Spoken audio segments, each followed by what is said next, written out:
법무부 장관입니다. 대한민국 정부를 대표하여 국회의원 이재명에 대한 체포 동의 요청의 이유를 말씀드리겠습니다. 범죄 사실의 요지를 말씀드리겠습니다. 백현동 개발사업 관련 특경법 배임 혐의는 정진상과 공모하여 2014년부터 17년 사이에 국토계획법에 따른 도시기본계획상 R&D 부지로 정해져서 아파트 건설이 불가능하고 민간이 아닌 공영개발 대상이었던 백현동 부지의 개발 사업에 대해서 자신의 선거를 도와줬던 브로커 김인섭의 청탁을 받고 아파트를 건설할 수 있도록 용도 지역을 자연 녹지 지역에서 준주거 지역으로 4단계 수직 상향해주고 성남 도시개발공사를 완전히 배제하여 김인섭 측 민간업자 정바울이 단독으로 사업을 진행하게 해주고 용도지역 변경의 조건이었던 임대주택 공급의 비율 100%마저 10%로 대폭 축소해주고 기부 체납의 대상이었던 357억 원 상당 건물을 가치가 떨어지는 토지로 바꿔주고 산지관리법을 위반해서 50m 높이 산지를 수직절개하고 옹벽을 설치해서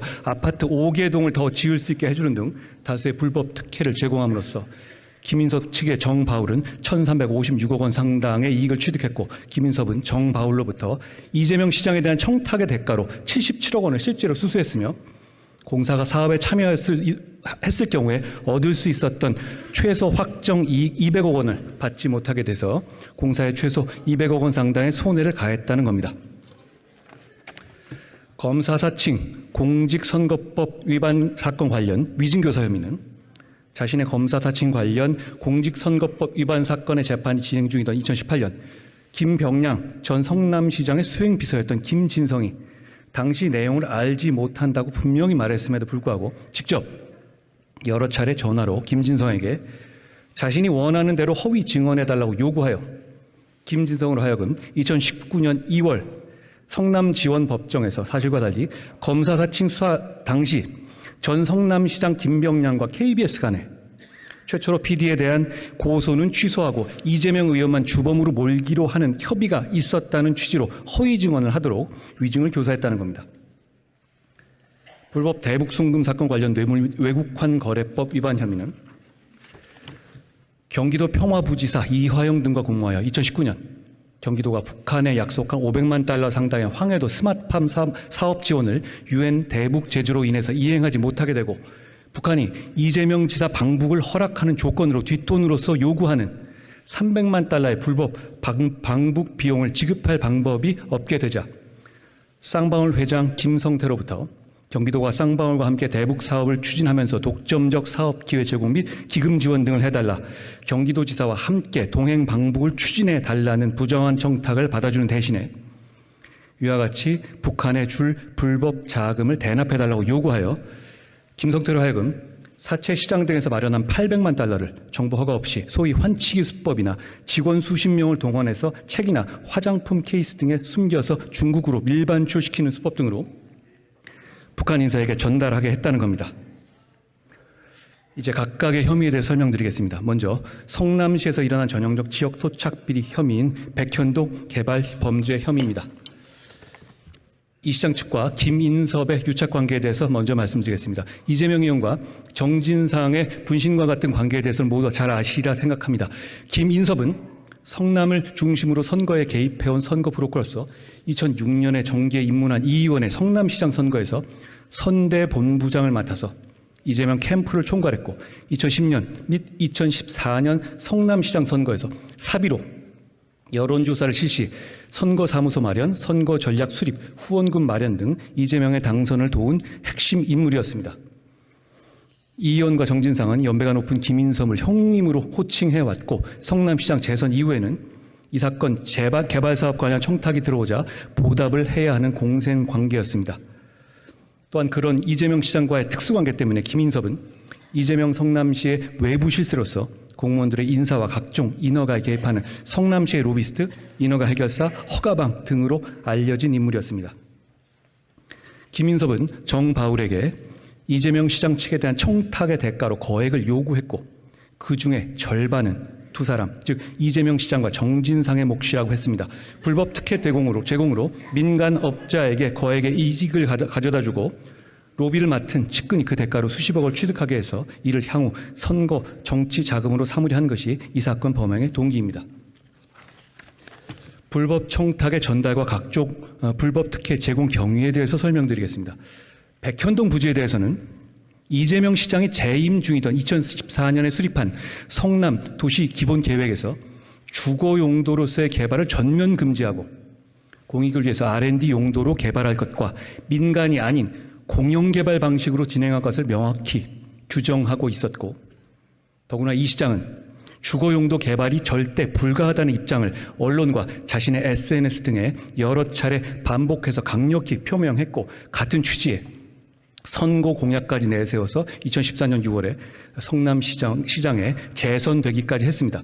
그렇기 때문에 정바울 등의 민간업자가 백현동 개발에 참여해서 큰 수익을 낼 가능성 자체가 당시 원천적으로 차단돼 있던 겁니다. 그런데 바로 이재명 시장과 특수관계인 김인섭이 개입하면서 아무 이유 없이 이재명 시장의 입장이 180도 돌변했고, 김인섭이 이 시장 측에 청탁한 그대로 인허가 등의 불법 특혜가 모두 현실화됐습니다. 즉, 김인섭 측의 수익 극대화를 위해서 첫째, 해당 부지를 무려 4단계 용도 상향해서 자연녹지 지역에서 준주거 지역으로 전례 없이 파격적으로 용도 변경해줬고, 이게 얼마나 말도 안 되는 것인지는 부동산 개발에 조금이라도 관심이 있는 사람이라면 알 수 있을 겁니다. 둘째, 정해진 공영개발은 고사하고 성남 시민의 개발 이익 확보 수단인 공사를 아무 이유 없이 사업에서 완전히 배제해줬으며, 셋째, 기부 체납 대상 중에서 357억 원 상당의 R&D 건물을 개발 가능성도 없고 경제 가치도 낮은 정바울 소유의 토지로 교체해줘서 기부 체납 의무도 비정상적으로 축소해줬고, 넷째, 임대주택 1만 호 공급이 이재명 시장의 재선 공약이었음에도 임대주택의 비율을 100%에서 10%로 축소해줬으며, 다섯째, 분양 세대주를 늘려주기 위해서 산지관리법에서 금지하고 있던 말도 안 되는 옹벽 설치를 불법적으로 허가해줬습니다. 예, 국민들께서 뉴스로 보시고 놀란 바로 그 옹벽이 맞습니다. 김인섭의 말도 안 되는 청탁을 들어준 겁니다. 성남시의 일부 담당 공무원들은 명확히 정해진 기존의 계획에 어긋난다는 이유로 반대했지만 이재명 시장의 뜻이란 이유로 묵살되었고, 이재명 시장으로부터의 인사 불이익을 우려한 나머지 인사 비용을 잘 봐주라는 정진상 지시에 따라서 김인섭 측에 유리하도록 업무를 위법 부당하게 처리했습니다. 이에 더하여 김인섭 측 민간업자 정바울은 공영 개발 시 따르는 공적 감시가 없는 틈을 타서 분양 대금 등의 수백억 원을 횡령하여 구속 기소됐는데, 그 손해는 고스란히 시민들의 분양 대금에 반영되었고, 불법적으로 허가되어 설치된 옹벽은 그 붕괴 위험성으로 인해서 소송이 진행되는 등 공사에 직접 손실을 통한 성남 시민의 피해 외에도 각종 피해가 고스란히 성남 시민에게 더해진 상황입니다. 다음으로 위증교회 교사 혐의에 대해서 설명드리겠습니다. 이재명 의원은 2018년 경기도지사 후보 TV 토론에서 과거 유죄 판결을 받은 소위 검사 사칭 사건에 대해서 얘기하면서 가담 사실을 부인하면서 누명을 썼다고 허위 발언했는데, 이로 인해서 공직선거법 위반죄로 기소되어 재판받게 되었고, 유죄 판결 시 도지사 직역이 상실되고 향후 대통령 선거에 출마가 불가능해지는 상황이었습니다. 2002년 검사 사칭 사건 당시에 피해자였던 김병량 성남시장이 이미 사망한 상황에서 반론을 제기할 당사자가 없다고 생각한 이재명 지사는 허위 증언을 통해서 재판을 방해하기로 계획하고, 앞서 설명드린 백현동 개발 비리 사건과도 관련되어 있는데, 이 지사는 마침 2002년 당시에 김병량 성남시장의 수행비서로 근무했던 김진성이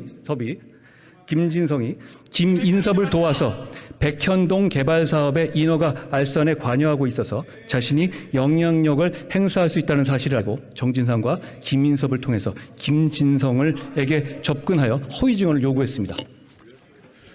이 지사로부터 수차례 전화통화를 통해서 집요하게 위증 요구를 받은 김진성은 이 지사가 요구하는 내용에 대해서 모른다고 답했지만, 이 지사의 거듭된 요구에 위증하기로 수락하고, 위증에 대한 부담으로 당초 처음 재판길에 불출석까지 했다가 현직 도지사의 요구를 거절하기 어렵고, 거절할 경우에 김인섭으로부터 백현동 사업 알선 대가로 대가도 받지 못할 것을 우려한 나머지 이 지사가 요구하는 대로 재판에서 위증했습니다. 이 위증은 그냥 위증이 아니라 재판 결과에 직결된 재판 결과를 뒤바꿀 만한 위증이었고 결국 이재명 지사에 대해서 무죄가 선고돼서 확정됐고 그 결과 이재명 지사는 경기지사 임기를 무사히 마치고 대선에까지 출마할 수 있었습니다. 다음으로 불법 대북 송금 관련 뇌물 및 외국환 거래법 위반 혐의에 대해서 설명드리겠습니다. 자신의 정치적 입지 확보를 위해서 조폭 출신의 사업가와 결탁하여 개인적 이익을 위해서 거액의 외화를 유엔 대북 제재까지 위반해가며 불법적으로 북한에 제공하여 국제 안보까지 위협한 중대 범죄 혐의입니다. 남북평화 분위기 조성과 2018년 4월 1차 남북 정상회담 등에 대한 국민 관심 고조로 대북 이슈의 정치적 효용이 커지다 이재명 지사는 경기도 지사 선거 공약에 다수의 남북 교류 협력 사업 관련 공약을 제시하고 도지사 취임 직후에는 지자체 최초로 평화부지사와 평화협력국을 신설해서 이화영을 평화부지사로 임명하는 등 경기도의 대북 사업을 적극적으로 추진하기로 계획했습니다. 그런데 2018년 9월에 열린 제3자 남북 정상회담의 특별 수행단 선발에서 박원순 서울시장, 최문순 강원도 지사 등은 포함된 반면 이재명 지사는 제외됐고 이에 이재명 지사는 중앙정부와 별개로 경기도의 독자적인 대북 사업과 자신의 방북을 추진하게 됐습니다. 이를 위해서 경기도 평화부지사 이화영을 신을 대리하고 의원 여러분, 국민들이 관심을 가지고 지켜보고 있습니다. 좀 의석에서 조용히 경청해 주시고 한동훈 법무부 장관께서는 좀 요약해서 설명해 주시기 바랍니다.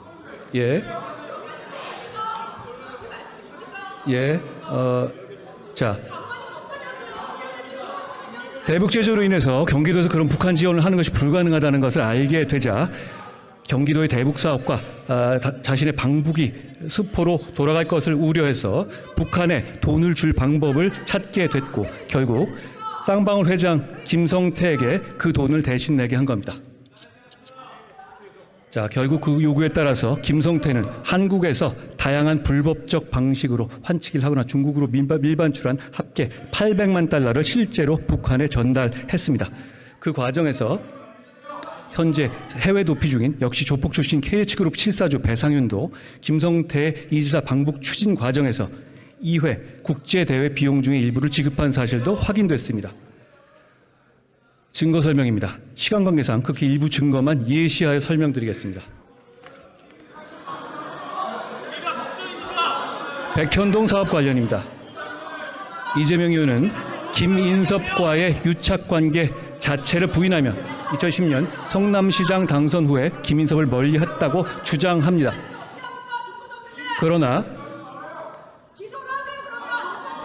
이재명 의원 주장과 달리 2014년 재선 때도 김인섭이 자비로 선거사무소로 쓸 사무실을 마련하고 차명 후원금 1,000만 원까지 냈음을 보여주는 2014년 계좌거래 내역과 선거 후원금 내역, 선거사무소 건물주 이름을 빌려준 김인섭 지휘 2명의 진술, 이재명 의원의 주장과 달리 수십 년간 김인섭이 이 의원의 선거와 정치활동을 지원했다는 김인섭, 유동규 등 측근들의 일관된 진술,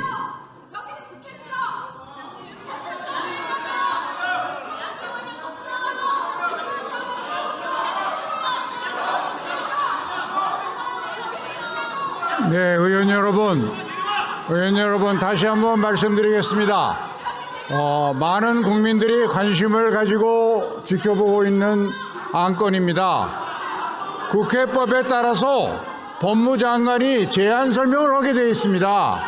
법무장관은 좀 요약해서 설명해 주시고 지금 중요한 부분이니까 의원님들은 경청하실 의무가 있습니다. 좀 조용히 들어주십시오. 의장으로부터 발언권을 받지 말고 의석에서 소리 지르는 행위 제발 좀 그만하십시오. 국민이 지켜보고 있습니다. 자, 법무장관 이제 짧게 요약해서 맞춰주시기 바랍니다. 자, 이재명 의원을 비롯해서 민주당 의원들께서 이 사안 자체가 증거가 없다고 주장하고 계시기 때문에 저는 국민들 앞에서 설명할 의무가 있는 겁니다. 그 부분에 대해서 설명하는 것을 듣기 싫으시다면 그것은 내용을 알지 못하고 그냥 판단하겠다는 얘기밖에 되지 않겠습니까? 저는 국무위원으로서 여기서 그 내용을 설명할 임무가 있습니다. 그 임무를 다하겠습니다. 법무장관님. 법무장관, 아직도 양이 많이 남았습니까?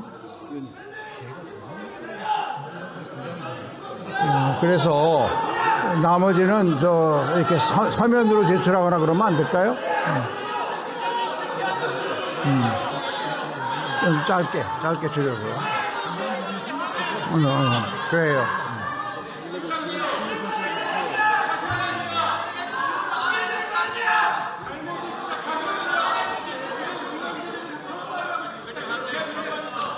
자, 말씀드리겠습니다. 자, 의원님들, 법무장관이 요약해서 설명하기로 했으니까 잠시 경청해 주십시오. 자, 지금 자, 이것은 어떤 인물에 대한 문제가 아니라 범죄 혐의에 대한 내용입니다. 그 범죄 혐의에 대한 내용을 어떤 내용의 수사가 됐는지를 모르면서 어떻게 판단하시려고 합니까? 당연히 저는 이걸 설명할 의무가 있고요.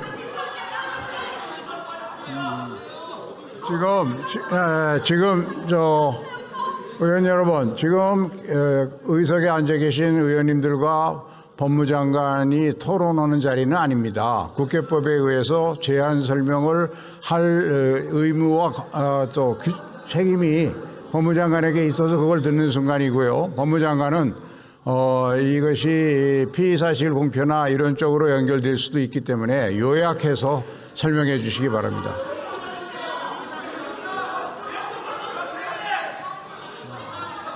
저는 국무위원으로서 이재명 의원의 범죄 혐의를 국민들 앞에서 설명할 의무가 있습니다. 그걸 방해하시는 이유를 제가 이해하지 못하겠고요. 저 설명하겠습니다. 계속합니다.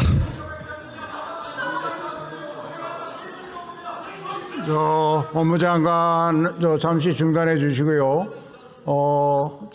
교섭단체 원내대표님 앞으로 좀 나와 주시기 바랍니다. 자, 그렇게 하겠습니다. 자, 의원 여러분, 예, 의원 여러분, 예, 좀 조용히 해주시죠.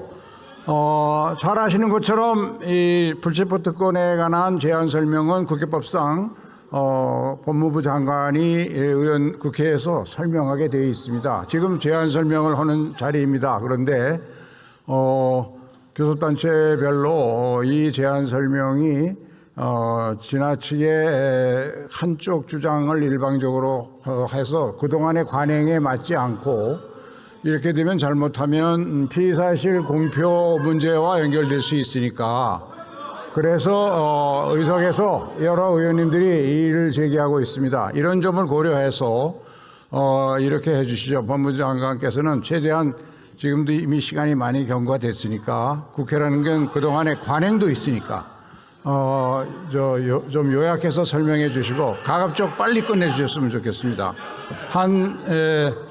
그 피의사실 공표 문제가 거론되고 있다는 것을 염두에 두시고 늦어도 5분을 넘지 않도록 해 주시기 바랍니다.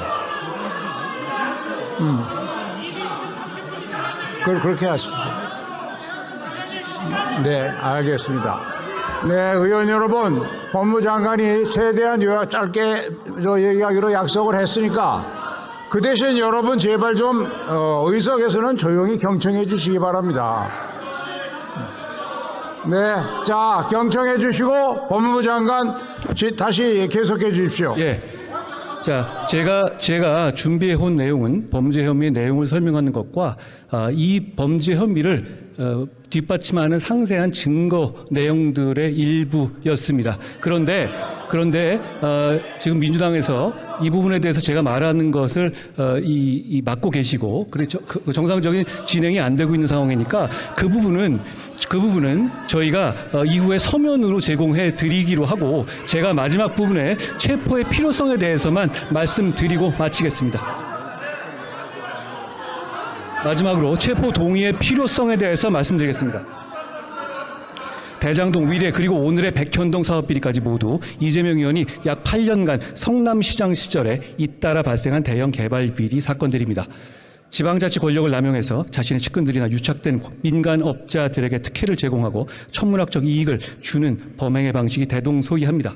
하위 실무자들에 대한 책임 전가 등 행태와 허위 증거 작출 등의 대응 방식도 매우 유사하며 이러한 갖가지 사법 방해 행위들의 최대 수혜자는 이재명 의원이었습니다. 한 번은 우연일 수 있지만 이재명 의원 범죄 혐의들은 동일한 범행과 동일한 사법 방해 행태가 반복되고 있습니다.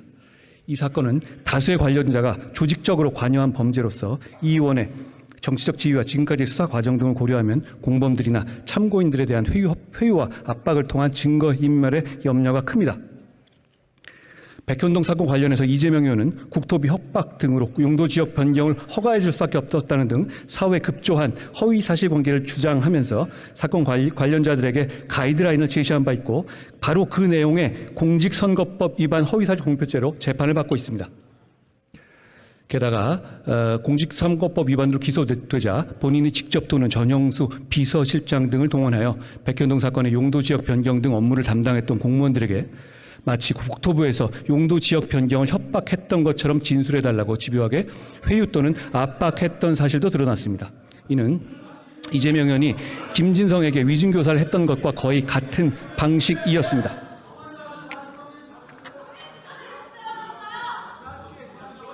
이 사안들의 입증 정도에 있어 특이한 점은 이재명 의원을 제외한 공범 또는 관련자들에 대한 법원의 본재판 또는 구속영장 재판에서 이미 사실관계의 대부분이 법원의 판단으로 확인된 사안들이라는 점입니다. 백현동 사건에서 김인석과 정바울은 이미 법원 심사를 거쳐서 구속됐고 대북송금 사건에서 이화영과 김성태, 쌍방울 부회장 방용철과 경기도 평화협력국장 신명섭, 아태업 회장 안부수 모두 법원의 심사를 거쳐서 구속됐습니다. 김진성은 처음에 이 의원 위증교사에 대해서 부인하다가 법원의 구속영장 신문 이후부터 범죄 사실을 털어놨습니다.